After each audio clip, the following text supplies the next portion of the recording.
Welcome to the Bible Forum. I'm Warren Sprouse. It's Sunday night, and if it's Sunday night, it's Bible Forum time.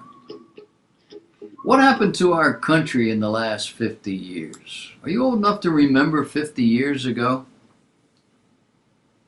If one sees the United States as nothing more than a group of consumers, then there's nothing to fret about here.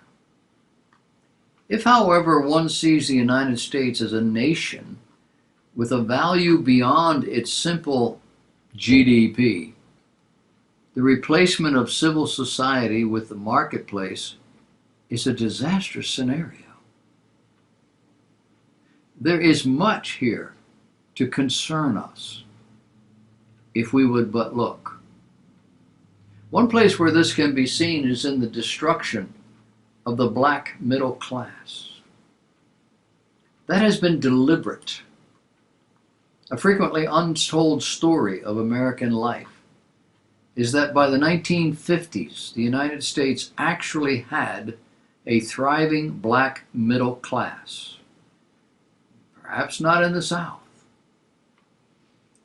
But black business ownership peaked during the years between the end of the Second World War and the beginning of the Great Society. And for those of you too young to remember, that was in the mid-1960s. Every city with a significant black population hosted a black business district where a primarily black clientele spent their money within their own community. Black home ownership was likewise high at this point. But all that is very much a thing of the past. The per capita number of black employers declined by 12% between the years 1997 and 2014. An article by Brian Feldman in Washington Monthly notes a significant decline in certain sectors of black business ownership as well, namely grocers, insurers, and banks. Black-owned insurance agencies declined by 68% between 1989 and 1999 in what Black Enterprise magazine called a bloodbath. The article in question lays this at the feet of not specific government policies, but at the doorstep of a more general trend toward market concentration.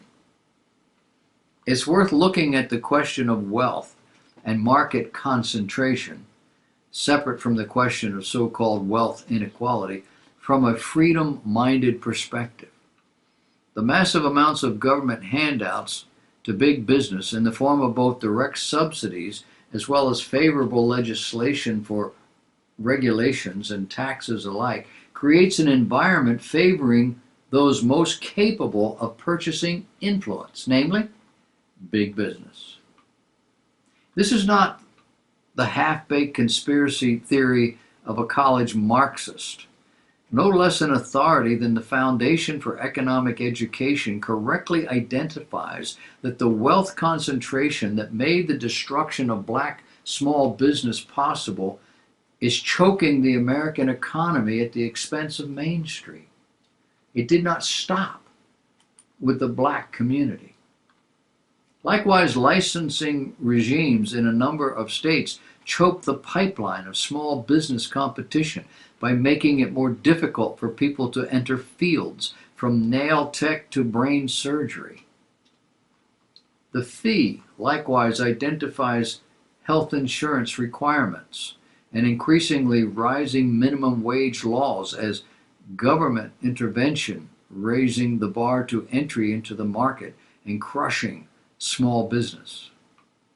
There's another highly unlikely, ironic culprit behind the decimation of black businesses and the black community. It's called integration. This is a position championed by Clay Middleton of the South Carolina House of Representatives. Basically, under segregation, black consumers were limited in their choices of business. They could not, in many cases, go to, for example, white hamburger joints. Instead, they had to patronize the equivalent businesses for black customers. In many cases, these businesses were owned and operated by fellow black Americans. Black hotels are another example of this phenomenon. And the point? Not that southern states should reintroduce segregation to prop up black businesses, but simply to give a broader and more complete picture of how and why black business districts have disappeared. It also offers some insight into the destruction of small business in America in general. It all falls to the feet of the liberal progressive mindset. A mindset that sees only what government can do, not what individuals can do. And this, among other things, has been destructive of our way of life. And it will continue to do so if allowed to flourish. We now have a president and an administration that doesn't think like that. And you can hear the liberals and the anarchists and the change agents that have been so prosperous in the last 50, 60 years, screaming like stuck pigs. Somebody took away their toys. Somebody's ruining the whole thing. May their tribe increase. And may all those who are not wealthy, black, white, yellow, green, have an equal opportunity and share.